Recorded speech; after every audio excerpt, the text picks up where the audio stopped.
அலைக்கும் வரஹ்மத்துல்லாஹி வபரகாத்துஹு. பிஸ்மில்லாஹிர் ரஹ்மானிர் ரஹீம். அல்ஹம்துலில்லாஹி ரப்பில் ஆலமீன். வல் ஆகிபத்து லில் முத்தகீன். அஸ்ஸலாத்து வஸ்ஸலாமு அலா சய்யிதினா முஹம்மதின் அஷ்ரஃபில் அன்பியாஇ வல் முர்சலீன் வ அலா ஆலிஹி வ அஸ்ஹாபிஹி வ மன் தபிஅஹும் பி இஹ்சானின் இலா யௌமித்தீன். அம்மா பஅத்.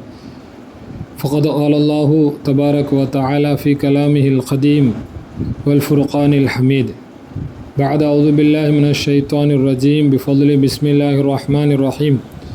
يا أيها الذين آمنوا إذا قمتم إلى الصلاة فاغسلوا وجوهكم. صدق الله العلي العظيم.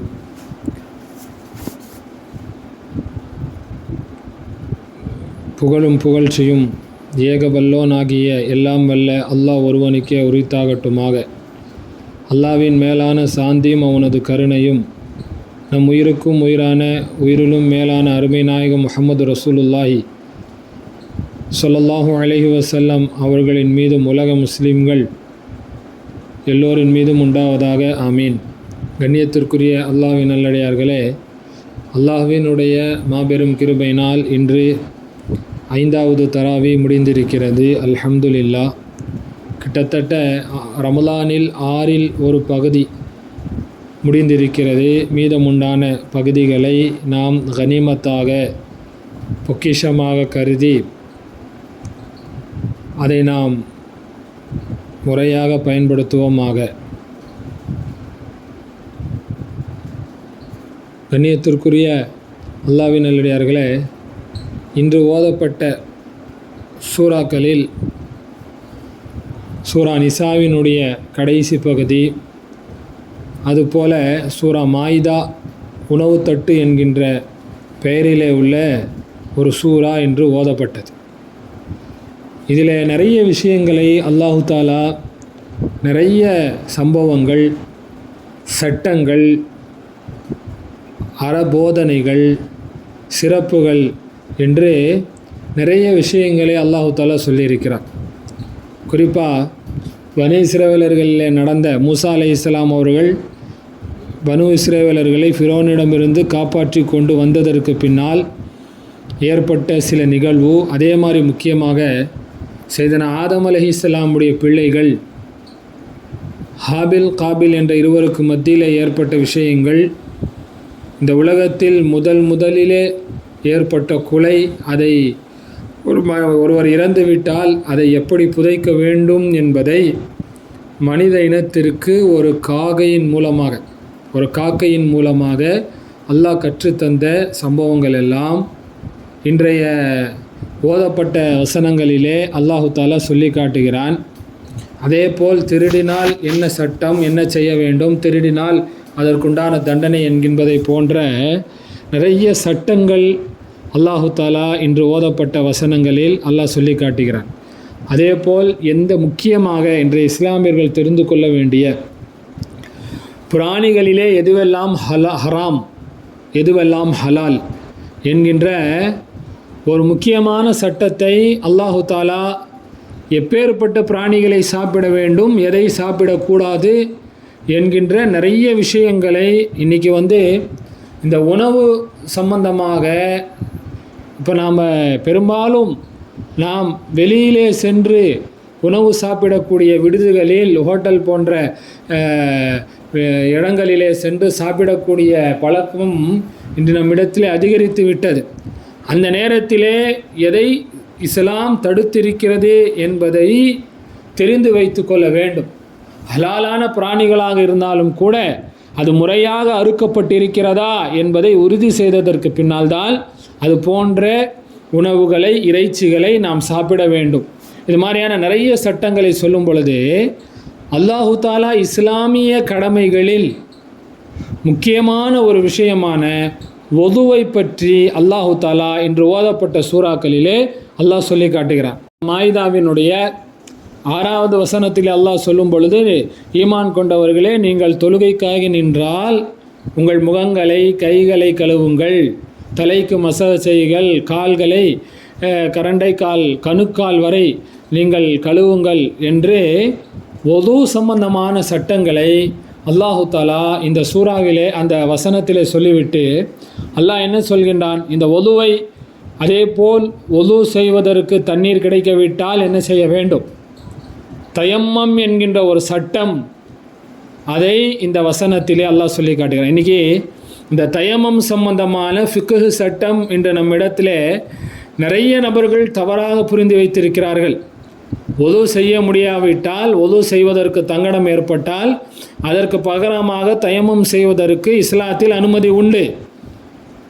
தண்ணீர் கிடைக்காவிட்டாலோ அல்லது தண்ணீரை பயன்படுத்தினால் கண்டிப்பாக நோய் அதிகமாகிவிடும் என்று இருந்தாலோ இது மாதிரியான சூழல்களில் தயம்மம் செய்வதற்கு ஷரியத்தில் அனுமதி இருக்கிறது. தயம்மம் செய்ய வேண்டும். ஒதுவுக்கு பகரமாகவும் ஃபர்லான குளிப்பு ஏற்பட்டாலும் அதற்கு பகரமாகவும் நாம் தயம்மம் செய்யலாம். ஆனால் இன்றைக்கி நாம் நிறைய நபர்கள் என்ன நினைத்து கொண்டிருக்கிறார்கள் அப்படின்னா, ஒது எப்படி செய்கிறோமோ அதே மாதிரி தான் தயம்மமும் செய்யணும். இது அல்ல. ஒதுவுக்கு பகரமாகத்தான் தயம்மம் அனுமதிக்கப்பட்டிருக்கிறதே தவிர ஒதுவினுடைய முறை, ஒது எப்படி செய்யணுமோ அதே மாதிரி தயம்மத்தை செய்ய வேண்டும் என்கின்ற வழமை கிடையாது. மாறாக தயம்மத்திற்குண்டான முறைகள் என்பது வேறு. நாம் நியத்து செய்ய வேண்டும். முதல்ல ஒதுவுக்கு பகரமாகவோ அல்லது குளிப்பு கடமைக்கு பகரமாக தயம்மம் செய்கிறேன் என்று சொல்லிவிட்டு சுத்தமான மணலிலோ புழுதிகளிலோ நம்முடைய கைகளை தட்டி அதை நாம் என்ன செய்ய, முகத்தை ஒரு முறையும் இரு கைகளையும் என்ன செய்ய வேண்டும், தடவி கொள்ள வேண்டும். இப்படி நிறைய ஒது தயம்மம் சம்பந்தமான சட்டங்களை அல்லாஹு தாலா இந்த சூறாவிலே, அதுவும் குறிப்பாக இந்த 6வது வசனத்திலே அல்லாஹு தாலா சொல்லி காட்டுகிறான். இப்போது இந்த ஒதுவை பற்றி நாம் பார்க்கிறோம். இந்த ஒதுவுக்குண்டான சிறப்புகள் என்ன, ஒது செய்வதனால் என்ன சிறப்புகள் கிடைக்கும் என்றால், ஸல்லல்லாஹு அலைஹி வஸல்லம் சொன்ன ஹதீஸு சஹீஹான சஹீஹான ஹதீஸ் கிரந்தங்களிலே வருகிறது. ஒரு மனிதன், அவர் முஃமின், ஒழுவு செய்யும் பொழுது அவன் கைகளை கழுவினால் அவன் கைகள் செய்த பாவங்கள் எல்லாம் அவனுடைய தண்ணீரின் கடைசி துளியோடு வெளியேறிவிடும். அப்படின்னா என்ன அர்த்தம்? இப்போ நம்ம ஒது செய்கிறோம் என்றால் முகத்தை நாம் கழுவுகின்ற பொழுது முகத்தால் செய்த பாவங்கள், முகத்தால் செய்கிற பாவம் என்ன, கண்ணால் செய்கிற பாவம். இன்றைக்கி நிறைய பாவங்கள் அதனால தான் ஏற்படுது. கண்களால் ஏற்படக்கூடிய பாவங்கள் என்பது நிறைய இருக்கிறது. அதே போல் நாக்கினால், வாயினால், அல்லாஹு அக்பர் என்ற வாயினால் எவ்வளவு பாவங்கள்.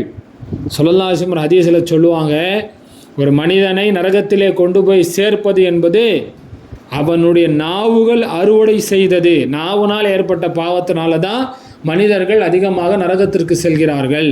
அப்போது நாம் முறையாக ஒது செய்கின்ற பொழுது நம் உறுப்புகளிலிருந்து எந்த உறுப்புகளை நாம் கழுவுகின்றோமோ அந்த உறுப்புகளினால் செய்த பாவங்கள் எல்லாம் அந்த தண்ணீரில் சென்றுவிடும். ஸல்லல்லாஹு அலைஹி வஸல்லம் சொன்னாங்க, சஹீஹான ஹதீஸ்கள்லாம் வரக்கூடியது. அப்போ இந்த ஒது என்ன செய்கிறது அப்படின்னா, நாம் செய்த பாவங்களுக்கு அது மன்னிப்பாக என்ன செய்கிறது, ஆகிறது, மன்னிப்பாக ஆகிறது. இன்னொரு ஹதீஸ் ஸல்லல்லாஹு சொன்னாங்க, முஸ்லீம் ஷரீஃபில் வருது, ஒரு முஸ்லீம் அழகிய முறையில் ஒது செய்து அகத்தையும் முகத்தையும் ஒருமைப்படுத்தி உள்ளச்சத்தோடு தொழுதால் அவருக்கு சொர்க்கம் கட்டாயம் என்பதாக ஹதீஸில் வருது. அப்போ முதல்ல நம்முடைய தொழுகைகள் ஏற்றுக்கொள்ளப்பட வேண்டும் என்று சொன்னால் நாம் என்ன செய்ய வேண்டும், முதலில் முறையாக ஒது செய்ய வேண்டும். முறையாக ஒது செய்ய வேண்டும். ஒது செய்துவிட்டு நாம் தொழுதோம் என்றால் நம்முடைய தொழுகைகள் அது என்ன செய்கிறது, அல்லாஹு தஆலா இடத்துல எடுத்துக்கொள்ளப்படுது. ஒன்று வேணாம், இந்த ஒதுவுக்குண்டான எவ்வளோ சிறப்புகள் பாருங்கள். இப்போ ஒரு மனிதர் தொழுகிறதுக்காக பள்ளிக்கு வரார். தன்னுடைய வீட்டிலிருந்தே ஒது செய்து கொண்டு அவர் பள்ளிக்கு தொலை வந்தால் அவருடைய ஒவ்வொரு எட்டுக்கும் நன்மை உண்டு. அதாவது எந்த அளவுக்குன்னா, ஒரு மனிதன் ஒது செய்து விட்டு பள்ளிக்கு தொலை சென்றால் அவர் இஹ்ராம் அணிந்து காபாவை நோக்கி செல்லக்கூடிய மனிதரை போல. அப்போது இந்த ஒதுவுக்கு அவ்வளவு சிறப்புகள் என்ன செய்து இருக்கிறது. இன்னும் சொல்லப்போனால் ஒரு மனிதனை சொர்க்கத்திலே கொண்டு போய் சேர்க்கக்கூடிய ஒரு அமலும் இந்த ஒது தான். இன்றைக்கி இந்த ஒது நாம் தொழுகைக்காக வேண்டி செய்கிறோம். ஆனால் உண்மையிலேயே இஸ்லாத்தில் வெறுமனே தொழுகைக்கு மட்டுமோ மற்ற அமல்களுக்கு மட்டுமோ ஒது கிடையாது. இன்றைக்கி என்ன ஆயிடுச்சு, குரான் ஓதுறதுக்கு ஒது இல்லாமல் குரானை ஓதுவதற்கு அனுமதி இருக்கிறது. இருந்தாலும் ஒதுவோடு ஓதணும். ஆனால் குரானை தொட வேண்டும் என்றால் ஒது இல்லாமல் தொடக்கூடாது. இன்றைக்கி ஒது இல்லாமலும் குரானை தொடலாம் அப்படின்னு ஒரு கருத்து மிகவும் பிரபலமாக்கப்பட்டிருக்கு. அப்படி இல்லை, ஒது இல்லாமல் குரானை தொடக்கூடாது. இப்போது நம்ம வெறுமனே தொழுகிறதுக்கோ குரானை தொடுவதற்கோ அல்லது இதற்கு மட்டும் ஒது அல்ல. ஒரு முஸ்லீம் எந்த நேரமும் ஒதுவோடு இருக்க வேண்டும். தாயிமுல் உது என்று சொல்லுவார்கள். அப்படின்னா என்ன அர்த்தம்? எப்பொழுதும் அவர் ஒதுவோடு இருக்க வேண்டும். அப்போ யார் தாயிமுல் உதுவாக எப்பொழுதும் ஒதுவிலேயே இருக்கிறார்களோ அவரே அல்லாஹ்வுக்கு நெருக்கமானவர். அதே மாதிரி எப்பொழுதும் ஒதுவிலே இருப்பவரை பார்த்து ஷைத்தான் கோபப்படுகிறான். ஷைத்தானுக்கு கோபம் ஏற்படுத்தக்கூடிய விஷயம்தான் எப்பொழுதும் ஒதுவிலே இருப்பது.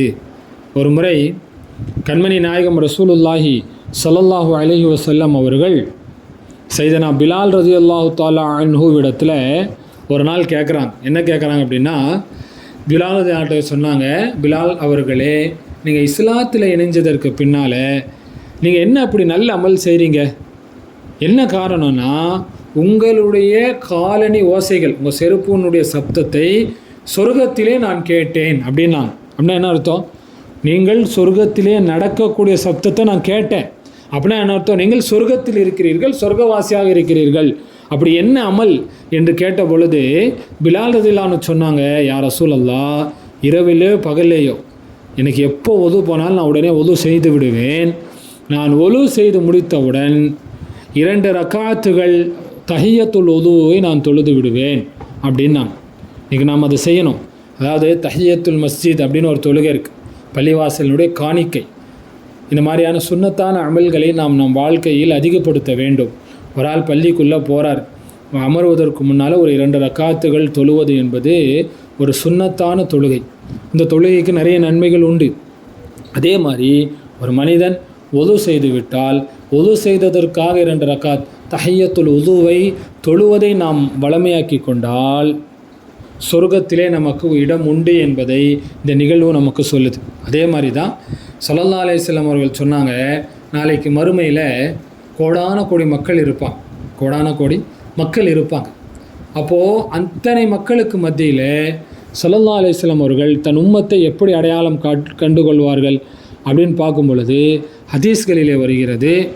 ஸல்லல்லாஹு அலைஹி வஸல்லம் அவர்கள் சொல்கின்றார்கள், ஹஸரத் அபூ ஹுரைரா ரலியல்லாஹு அன்ஹு அறிவிக்கக்கூடிய ஹதீஸு, அஹ்மது முஸ்லீம் ஷரீஃப் போன்ற புகாரி போன்ற சஹியான கிரந்தங்களில் வரக்கூடிய ஹதீஸு. ஸல்லல்லாஹு அலைஹி வஸல்லம் சொன்னாங்க, இன்ன உம்மத்தி யஅத்தூன யௌமல் கியாமத்தி குர்ரம் முஹஜ்ஜலீன், நாளைக்கு மறுமையில் என்னுடைய உம்மத்தினர்கள் அவர்களுடைய முகங்களெல்லாம் பொலிவு பெற்றவர்களாக வருவார்கள். சரி, அந்த பொலிவு எதனால் அவர்களுக்கு கிடைத்தது? மின் ஆசாரில் உதுவி, ஒது செய்ததின் காரணத்தினால் அப்படின்னு சொல்லிட்டு ஸல்லல்லாஹு அலைஹி வஸல்லம் சொல்கிறாங்க, ஃபமனிஸ்ததாஅ மின்கும் ஐ யத்தீல குர்ரத்தஹு, உங்களிலே யார் தன்னுடைய அந்த குர்ரத் என்கின்ற வெண்மையை நீட்ட சக்தி பெறுகிறாரோ ஃபல் எஃப்அல், அவர் அதை செய்து கொள்ளட்டும் அப்படின்னாங்க. அப்படின்னா என்ன அர்த்தம்? அதிகமாக ஒது முறையாக அதிகமாக ஒது செய்வதின் காரணத்தினால் அவருடைய அந்த ஒது செய்த உறுப்புகள் எல்லாம் நாளை கியாமத்திலே மின்னிக்கொண்டிருக்கும். குர்ரல் முஹஜ்ஜல் அப்படின்னு எதுக்கு சொல்லுவாங்கன்னா, ஒரு ஒட்டகை ஒரு குதிரை உடம்பு ஃபுல்லாக கருப்பாக இருந்து அதனுடைய நெற்றி பகுதி மட்டும் நல்லா வெள்ளையாக இருக்கும். இப்போ பார்க்கும்போது அது மட்டும் நல்லா பளிச்சுன்னு தெரியும். உதாரணமாக ஒரு ஃபுல்லாக கருப்பாக இருக்குது, நடுவில் மட்டும் ஒரு வெண்மையாக இருந்தால் அது எப்படி க்ளீனாக பளிச்சுன்னு தெரியுதோ அந்த மாதிரியான ஒரு தெளிவாக அந்த உறுப்புகள் எல்லாம் நாளை கியாமத்திலே நம்மை ஸல்லல்லாஹு அலைஹி வஸல்லம் இடத்துல அடையாளப்படுத்தி காட்டும். ஏன் நம்ம அடையாளப்படுத்தணும்? இந்த ஒரு விஷயத்தை நம்ம கவனிக்கணும். இந்த உதுவில் எவ்வளோ பெரிய சிறப்புகள் இருக்குது. நாம் உதுவை முறையாக செய்தால் நமக்கு என்ன நன்மை கிடைக்கும்? உலகத்தில் அவன் செய்த பாவங்கள் எல்லாம் அந்த உது செய்த உறுப்புகளினால் தண்ணீர் மூலமாக செல்கிறது. அதனால்தான் இமாமுல் ஆலம் இமாம் அபு ஹனீஃபத் அல் கூஃபி ரலியல்லாஹு அன்ஹு அவர்களுக்கு ஆரம்பத்தில் அல்லாஹு தஆலா ஒரு கராமத், இறைநேசர்களுக்கு அல்லாஹ் தரக்கூடிய ஒரு அற்புதம் என்ன அப்படின்னா, யாராவது உது செஞ்சால் அந்த தண்ணீரிலிருந்து அந்த பாவங்கள்லாம் போதா என்ன ஸல்லல்லாஹு அலைஹி வஸல்லம் சொன்னாங்கல்ல, அந்த பாவத்தை பார்க்கக்கூடிய ஆற்றல் அவருடைய கண்களுக்கு அல்லாஹ் கொடுத்துருந்தான். அதனால் என்ன செய்வாங்க, யாராவது உதவி செஞ்சுட்டு போனால் அவன் கையால் கண்ணால் முகத்தால் வாயால் என்ன பாவம் செஞ்சானோ அந்த பாவம்லாம் போகும். அப்போ அபூ ஹனீஃபா இமாம் ரஹ்மத்துல்லாஹி அலைஹி சொல்லுவாங்க, அவனை கூப்பிட்டு, எப்போ இனிமேல் இது மாதிரி யாரையும் திட்டாத, யாரை பற்றி புறம் பேசாத அப்படின்னு சொல்லுவாங்க. ஏன்னா அவங்களுக்கு தெரியும் இந்த பாவம் செஞ்சுருக்கான். அதனால தான் ஆரம்பத்திலே ஃபிக்குக்கு அவர்கள் ஒது சம்பந்தமான எழுதும் பொழுது ஒது செய்த தண்ணீரை அவர்கள் தாஹிர் சுத்தம் என்று ஆரம்பத்தில் சட்டம் எழுதவில்லை. ஏன்னா அந்த தண்ணியில் இவ்வளோ பாவங்கள் இருக்கிறத பார்த்தாங்க. கடைசியில் அல்லாஹ்கிட்ட துவா செஞ்சாங்க, எல்லாம் இந்த கராமத்து இந்த ஒதுவுடைய தண்ணீரே இந்த பாவம் தெரியுதா, என்ன இந்த சக்தி எனக்கு வேணாம், இந்த கராமத்து, ஏன்னா மற்ற முஃமின்களுடைய குறைகள் எனக்கு தெரிகிறது, வேண்டாம் என்று சொல்லி அல்லாஹ்கிட்ட துவா செஞ்சு தனக்கு தரப்பட்ட அந்த அற்புதத்தை அவர்கள் அல்லாஹ் வேண்டாம் என்று ஆக்கி கொண்டார்கள். அதற்கு பின்னால் தான் ஒது செய்த அந்த தண்ணி அது சுத்தம்னு சட்டம் எழுதினாங்க. இப்போது இந்த ஒதுவில் இந்த உலகத்தில் கிடைக்கக்கூடிய பெரிய ஒரு பாக்கியம், முதல் விஷயம் நம்முடைய உறுப்புகள் சுத்தமாகிறது, உலகம் சார்ந்தது. முக்கியமான விஷயம், அந்த உறுப்புகளினால் ஏற்பட்ட பாவங்கள் எல்லாம் ஒது செய்த தண்ணீரில் அப்படியே போயிடுது. நீங்கள் தௌபா செய்ய தேவையில்லை. அந்த ஒது செய்யும் பொழுது அந்த கைகளின் மூலமாக அந்த பாவம் போயிடும். இது ஒன்று. இரண்டாவது, கியாமத்தில் இவருடைய உறுப்புகள் ஒது செய்த அந்த உறுப்புகள் எல்லாம் கோடான கோடி மக்கள் இருக்க இவருடைய உறுப்புகள் எல்லாம் மின்னிக் கொண்டிருக்கும். அதை பார்த்து ஸல்லல்லாஹு அலைஹி வஸல்லம் அவர்கள் தன் உம்மத்தை அடையாளம் கண்டுகொள்வார்கள். இப்போ யோசிக்கணும், கியாமத்தில் எந்த நபிமார்களும் ஷஃபாஅத்து செய்ய மாட்டார்கள். கண்மணி நாயகம் ஸல்லல்லாஹு அலைஹி வஸல்லம் அவர்கள்தான் நமக்கு ஷஃபாஅத்து செய்வார்கள். இப்போது ஸல்லல்லாஹு அலைஹி வஸல்லம் அவர்கள் தன் உம்மத்தை நோக்கி வரணும், சரிங்களா? இப்போ உம்மத்தில் இருக்கக்கூடிய வரும் பொழுது ஸல்லல்லாஹு அலைஹி வஸல்லமுக்கு நாம் ஆரம்பத்திலேயே அடையாளம் தெரிந்து விட்டால் ஸல்லல்லாஹு அலைஹி வஸல்லம் நம்மளை உடனே அடையாளம் கண்டுகொள்வார்கள். நமக்காக அல்லாஹ் தஆலா இடத்தில் ஷஃபாஅத்து செய்வார்கள். அல்லாஹ் நம் எல்லோருக்கும் அந்த நசீபை தந்தருள் புரிவானாக. கண்ணியத்திற்குரியவர்களே, கியாமத்தில் ஸல்லல்லாஹு அலைஹி வஸல்லம் அவர்கள் நம்மை அடையாளம் கண்டுகொள்வதற்கு இந்த உலகத்தில் நாம் செய்கின்ற அந்த உது, முறையாய் நிரப்பமாய் செய்கின்ற அந்த உது காரணமாக இருக்கிறது. இதைவிட ஒரு சிறப்பு நமக்கு தேவையில்லை. எனவே நாம் இனிமேல் நம் வாழ்க்கையில் முறையாக உது செய்ய வேண்டும். ஸல்லல்லாஹு அலைஹி வஸல்லம் சொன்னார்கள், நீங்கள் ஆற்றிலே அமர்ந்து உது செய்தாலும் வீண் விரயம் செய்யாதீர்கள் அப்படின்னா. எனவே நாம் உது செய்கின்ற பொழுது தண்ணீரையும் நாம் வீண் விரயம் செய்யக்கூடாது. தண்ணீரை சிக்கனமாக பயன்படுத்தி நிறைய இஸ்பகுல் உது என்று சொல்வார்கள், உதுவை நிரப்பமாக செய்ய வேண்டும். ஏன்னா ஒரு ஹதீஸ், ஒரு நிகழ்வு, ஒரு ஸல்லல்லாஹு அலைஹி வஸல்லம் ஒரு பயணத்தில் போரிலிருந்து ஒரு பயணத்தில் இருக்கும் பொழுது தொழு வைப்பதற்காக நிற்கிறாங்க. சஹாபாக்கள் எல்லாம் ஒழு செஞ்சுட்டு வராங்க. அப்போது ஸல்லல்லாஹு அலைஹி வஸல்லம் கூட தொழுகை எங்கே தங்களுக்கு தப்பி போயிடுமோ என்பதற்காக சில சஹாபாக்கள் வேகமாக வருகிறார்கள். அவர்களிலே சில சஹாபாக்களுடைய கரண்டை கால் இருக்குது பாருங்கள், அது சரியாக கழுவப்படலை. இப்போ ஸல்லல்லாஹு அலைஹி வஸல்லம் என்ன சொன்னாங்க, வயலுல் லில் அகாப் மினன்னார், இந்த கரண்டை கால் சரியாக கழுவாதவர்களுக்கு நாசம் உண்டாகட்டும்னா. அப்போது ஒதுவை நாம் சரியாக செய்தால் நமக்கு நன்மைகள், உயர்ந்த அந்தஸ்துகள். ஒதுவை நாம் முறையாக செய்யவில்லை என்றால் நாம் இது போன்ற சாபத்திற்குள்ளாகி விடுவோம். எனவே ஒதுவுடைய விஷயத்தில் நாம் கவனம் செலுத்த வேண்டும். தொழுகைக்கு இபாதத்துகளுக்கு மட்டுமல்லாமல் எப்பொழுதும் நாம் ஒதுவோடு இருக்க முயற்சி செய்வோமாக. வல்ல ரஹ்மான் புனிதம் வாய்ந்த இந்த ரமலானுடைய மாதத்தில் நம்மிடத்திலே நல்ல காரியங்களை எல்லாம் ஏற்றுக்கொள்வானாக. நம்முடைய பாவங்களை எல்லாம் மன்னித்து அவனுடைய அளப்பெரும் அருளையும் கிருபையையும் கருணையும் நம் மீது பொழிவானாக. வாஹிரு தவான் அல்ஹம்துலில்லாஹி ரப்பில் ஆலமீன். அஸ்ஸலாமு அலைக்கும் வரஹ்மத்துல்லாஹி வபரகாத்துஹு.